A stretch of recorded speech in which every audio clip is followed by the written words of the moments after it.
TV.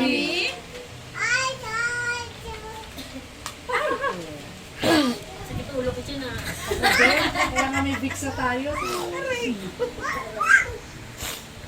Halika na, watch na tayo. Dali ka. Watch na naman ang kalaban natin. Ang ano. Si Daddy, tawagan mo. Tawagin mo. Kaya natugtog ata yung sa cellphone mo. Patay mo na. Si Ate Heidi nasa na? Akala ko wala. Wow, bake. Give mama, bake. Nam, bake tayo dito. Ano na yun? Bake. Alala, tutumba na naman. Ang kulit mo naman lang. Ang kulit. Oo. Panakit. Ayan na. Ano na ba yung cellphone? Ano naman? Wait lang, may Yung pala eh, kaya mo mag-screen mirror. Ang tawagin mo si Daddy. Dito si Mika. Gusto mo, Dad? Lakasan niyo.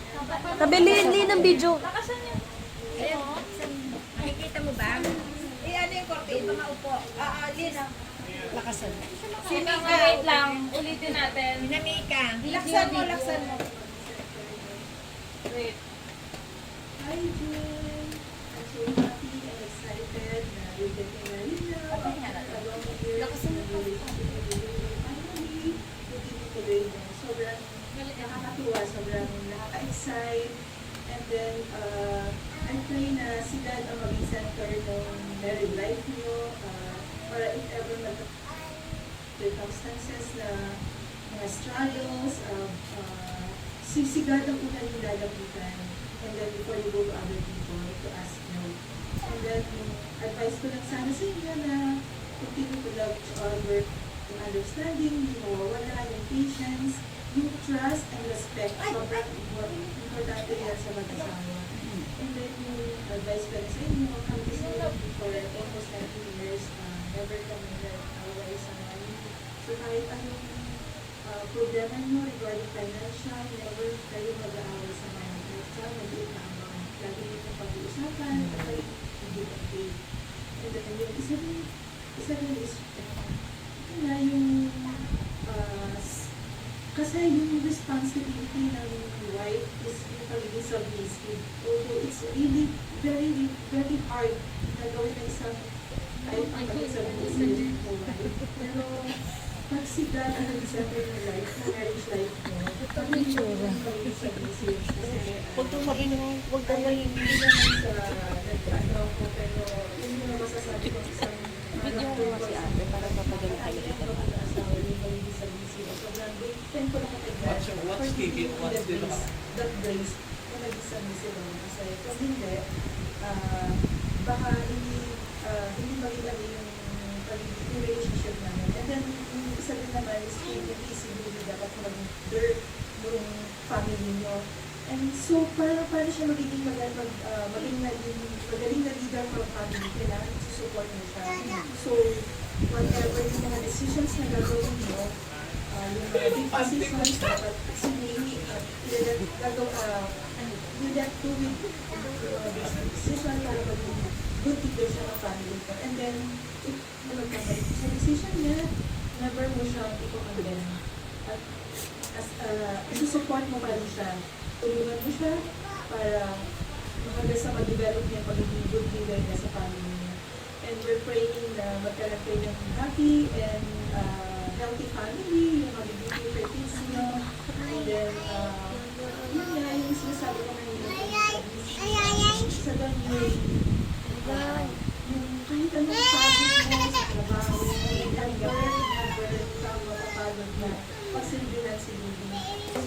Pero sa work, paghahayinan mo pa rin siya ng food, pag-prepare mo pa rin ng food niya, at saka asikasin mo pa rin yung mga personal things niya, yung mga damit niya, pag-office, yung lahat ng mga gamit niya. Kasi isa yun sa mga responsibilities natin, hindi lang wife. And na-witness ko yung ganyang ng mga asawa, yung mga babae asawa, sa aking mother. And yung mga sa kanya, dahil sa ganung ugali, ganung gawain, naging mabuk yung relationship mo. So yun, actually, marami pa akong advice, pero syempre, pwede natin ito pag-kasama sa hindi. Alam mo, sobrang time ko kakitigan. Kayo yung nagtatulungan, sobrang love namin kayo kayo. Yun sa marriage, no? Ate Jenny, first of all, congratulations that you're getting married, and I'm very, very, very happy that you and Luis go on to get married. I've seen you two of you throughout your relationship since I was young, and now that I'm almost an adult, we're together, and I'm very happy to see them. My Mika. prediction for your marriage is that you're going to grow stronger together, not just as wife and husband, but as committing to each other's lives. I pray that you will always uphold each other first. Also pray that your relationship with kids are very kind and are very gentle, just like I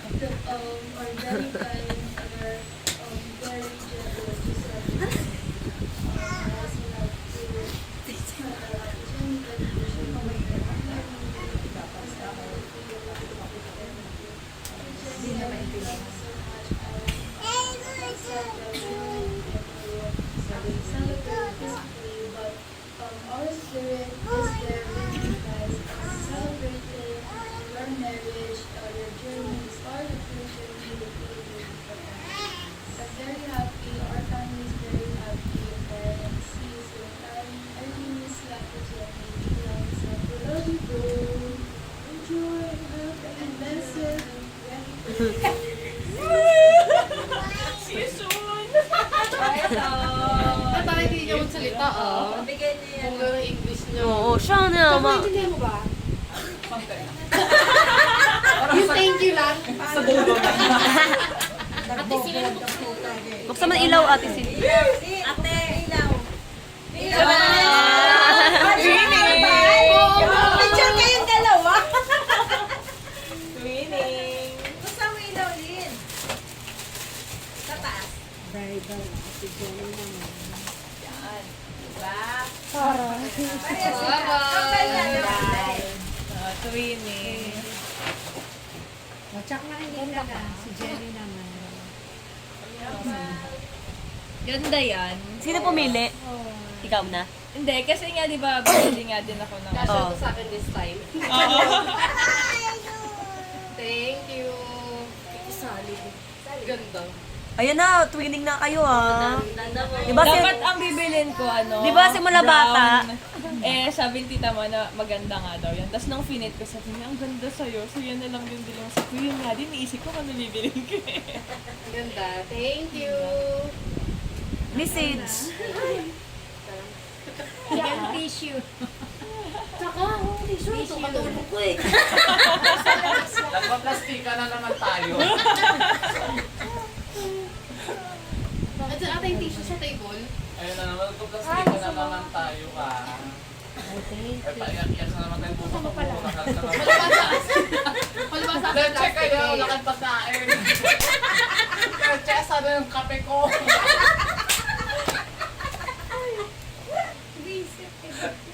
Ay, iyak ka lang naman.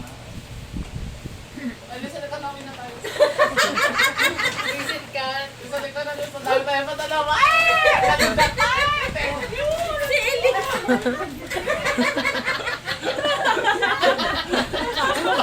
May babay na.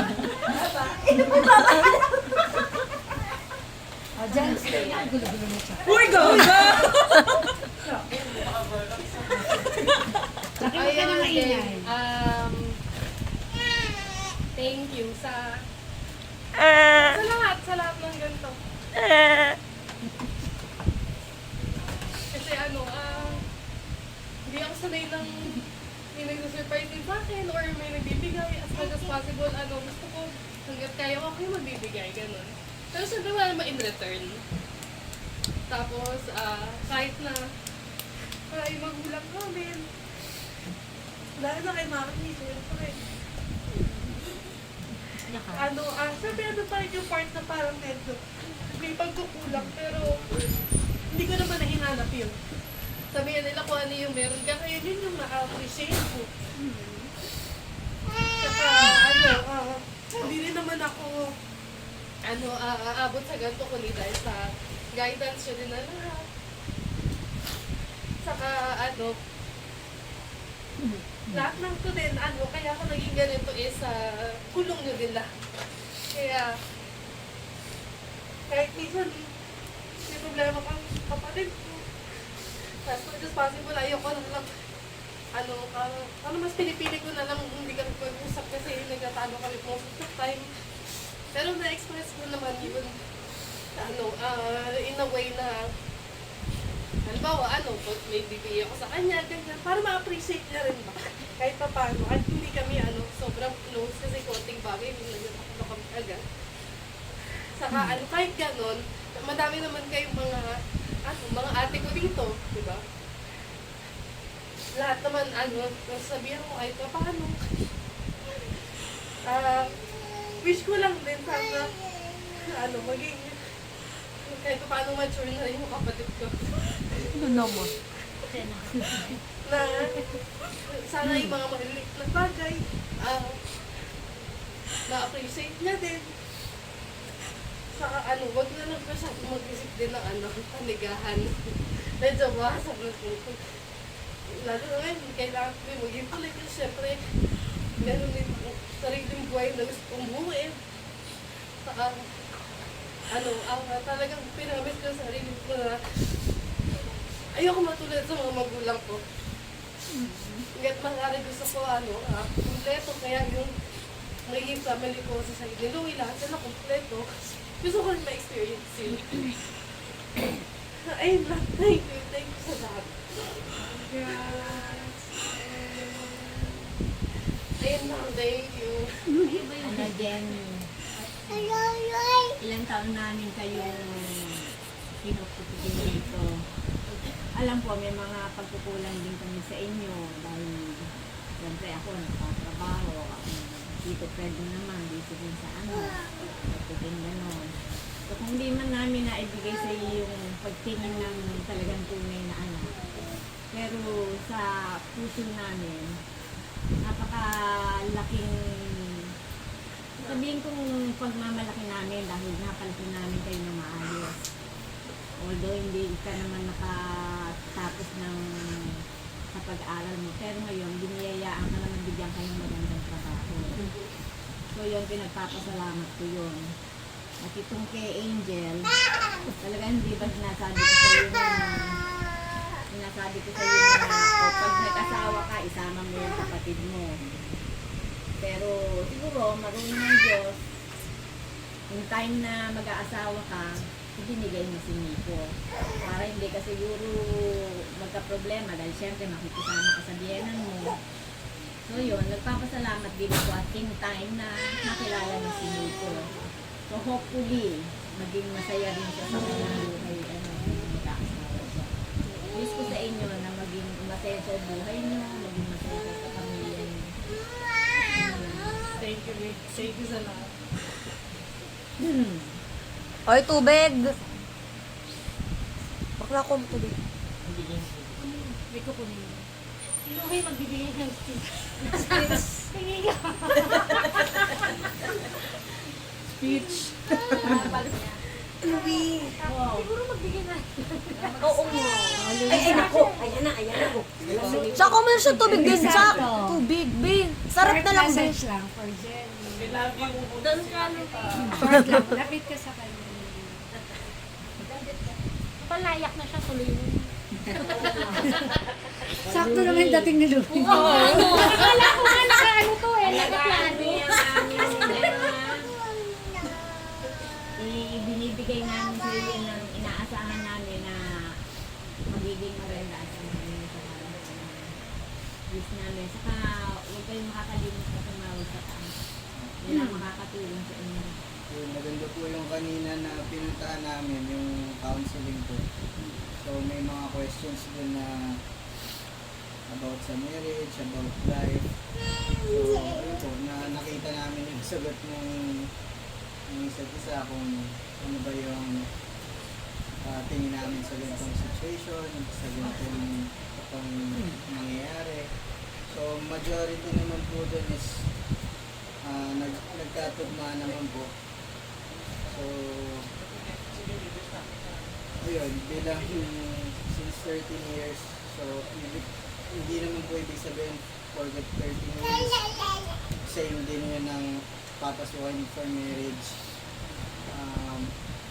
At least kahit pa paano yung 13 years yun, nakita namin yung side na kung saan siya mahina, kung saan ako mahina, kung saan ko siya kailangan boost up o i-guide.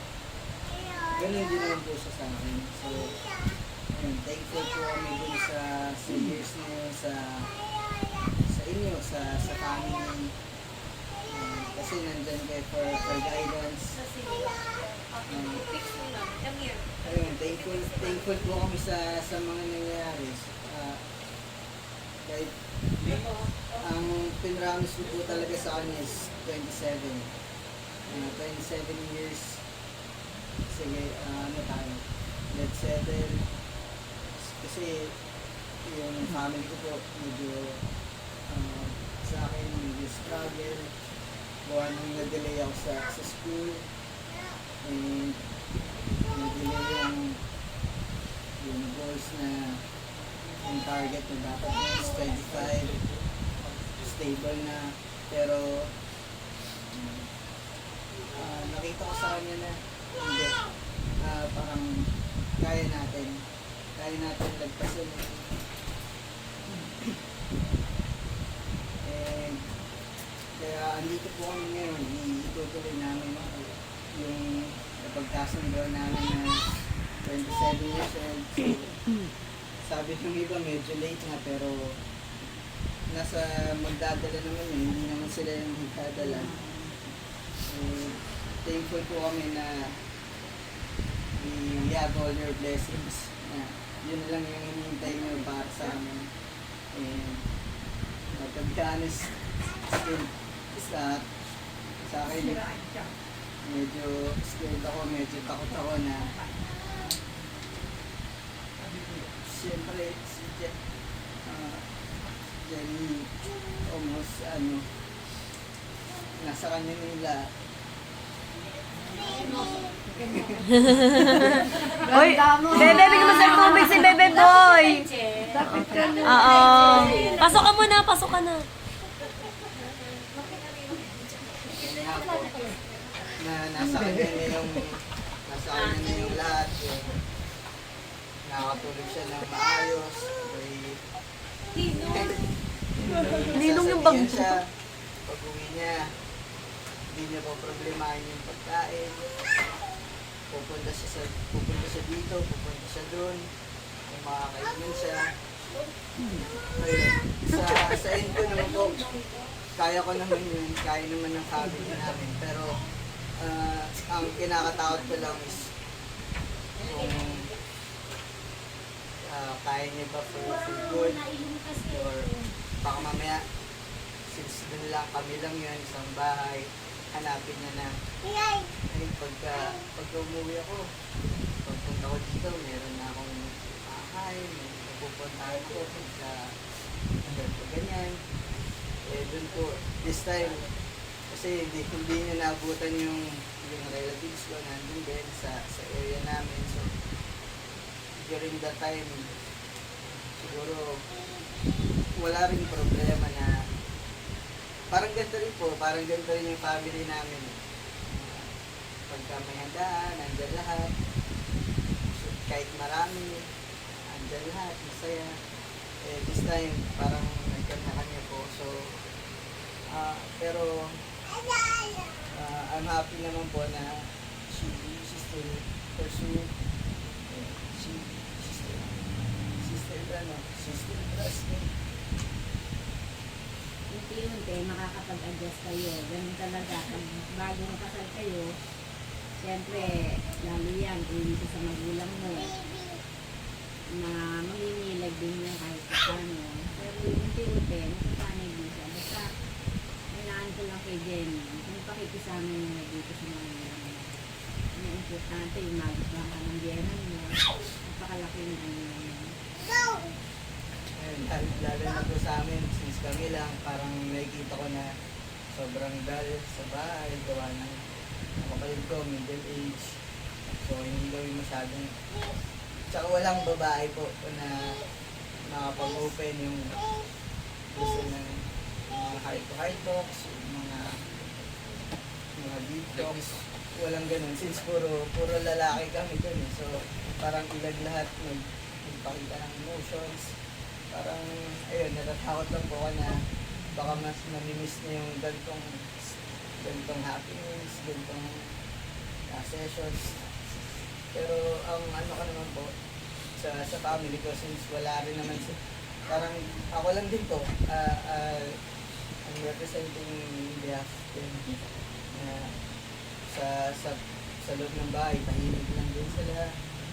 Wala silang masyadong say. And, ayun, since malapit kami naman po kami, so every time na gusto niyo bumalik, to check or... Anytime, kung ba siya kayo dito. Everyday, dyan lang kayo nakatira eh.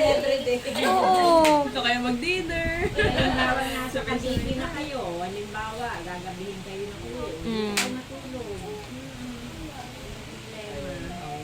Saka, ang ano lang din po, kaya itutuloy namin yung weddings para maging legal na yung lahat.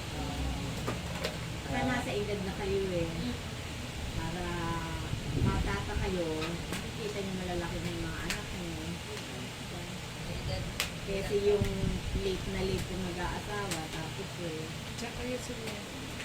Yun, ever since na binrot up po namin yung decision namin na magpapakasal, wala naman po kami na-receive na negative feedbacks, na bad feedbacks. Lahat naman po support dun sa decision na thankful po kami sa positive response. Thank you din. Huwag kang may lumapit, kung may problema kayo, sabihin nyo lang sa amin. Kung ano yung maitutulong namin, tulungan namin kayo.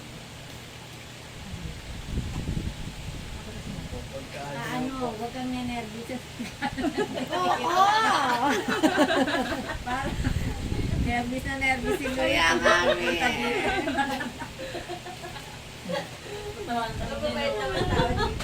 Love ka naman ang lahat dito.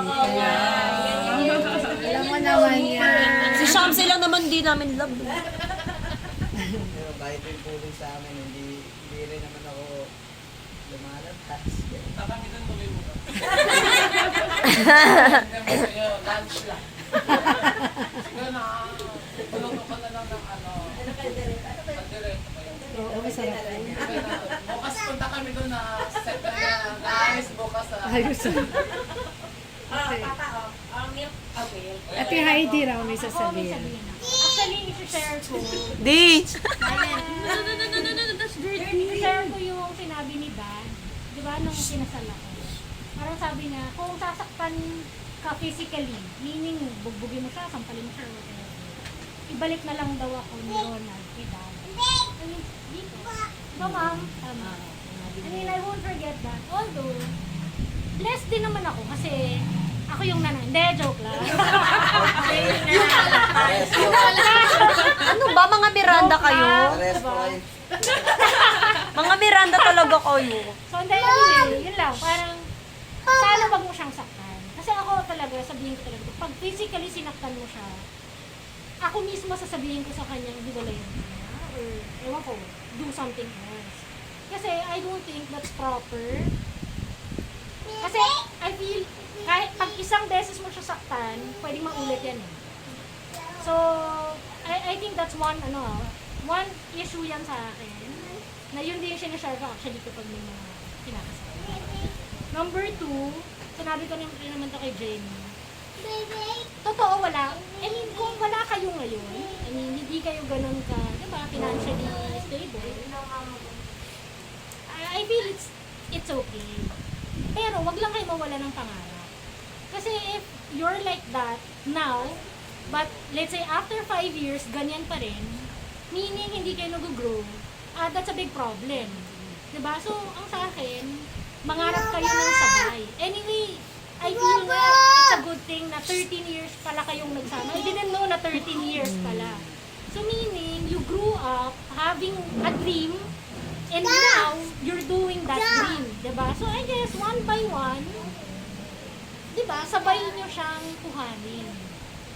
Okay, number 3, ano ba yung sasabihin ko? Well, mga little things lang na parang, ako, important sa akin yung mga occasion.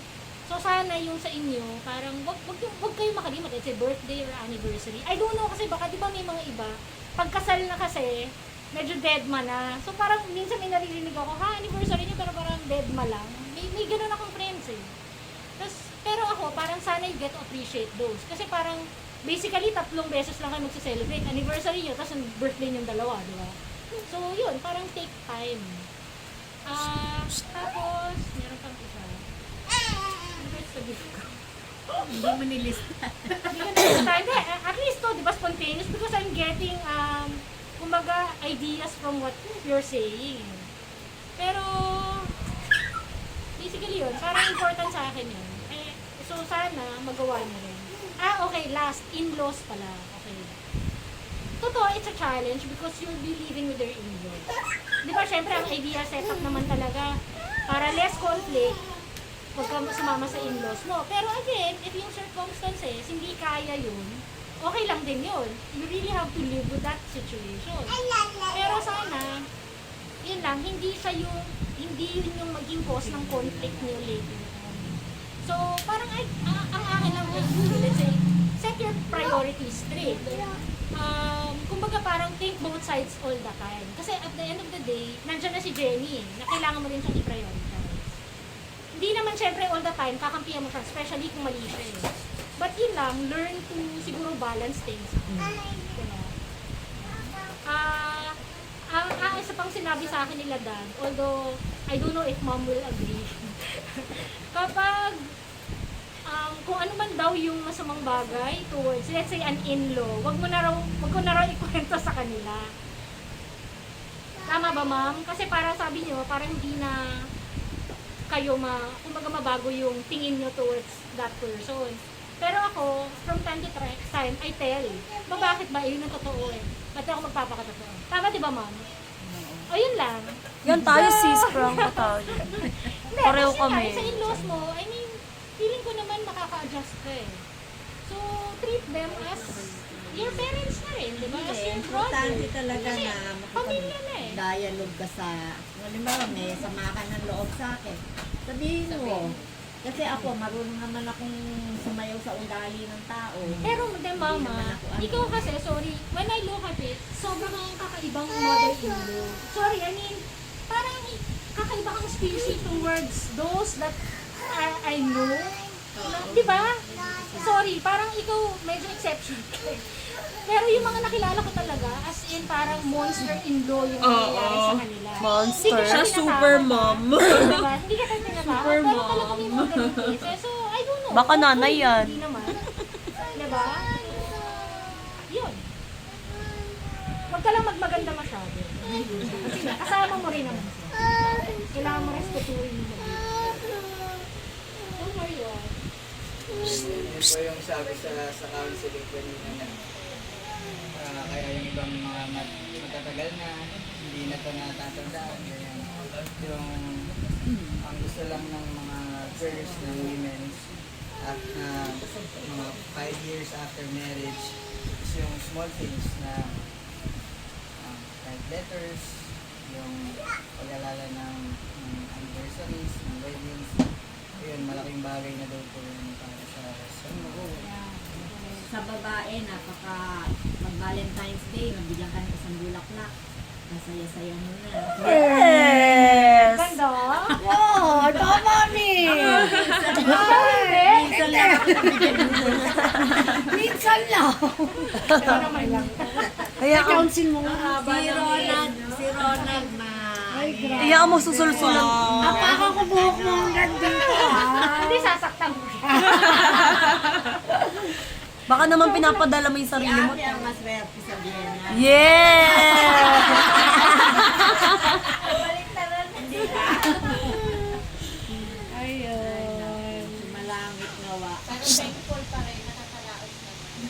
Kailangan talaga kasi sabi mo na ganun talaga. Hindi mo naman nag-iwan. Swerte-swertihan lang ang ano. Dahil Kapag it's marunong ka ano eh. namang makisama, kahit nasabihin mong maldita yung biyenan mo, marunong ka makisama, magkakasundo kayo. Well, hindi, but Importante, swerte. igalang mo siya. Okay, kung swerte, di ba? But I think it's a process eh. It's a daily thing. So, di ba, parang eventually, feeling ko naman kahit hindi ka gusto, eventually, kung makita naman na dapat kang gusto. Yan, Louie! Pwede rin po ba ako pumunta dito pagkalimawa? Kung sinasaktan ka niya, Go, welcome ka! Google Pay natin yan si Jenna. Si Ilis ang bubugbog dyan. Si Ilis ang bubugbog dyan. Kaya nga sinasabihan ko siya, sabi ko, si Louie, Cutics. mabait. Ganun, kaya wag mong samantalahin yung pagkamabait niya. Cutics, At meron akong isang kasamahan sa opisina, napakabait niya sa asawa. Nung napuno, alam mo kung ano ginawa? Hinagi sa bintana yung asawa. Bibili mo yung asawa. hindi niya lalaki, babae lalaki. Lalaki ang hinagis yung asawa niya, ang babae. Ano? Sa bintana. Baka kasi Nung mag- nalasing siya, binubungangaan siya, minumura siya. Ginawa niya, binuhat niya, hinagis niya sa bintana. Naku po, baka may buhatin dito. Tita Bern. Nagbawi yung babae. Naku po, baka may buhatin dito. Maluwag pa naman. Oo. Malaki-laking bintana na. Kaya yun ang sinasabi ko kay Jen. Pagka Hindi ako kaya nito. Maswerte kami, mabait ang mapapangasawa mo.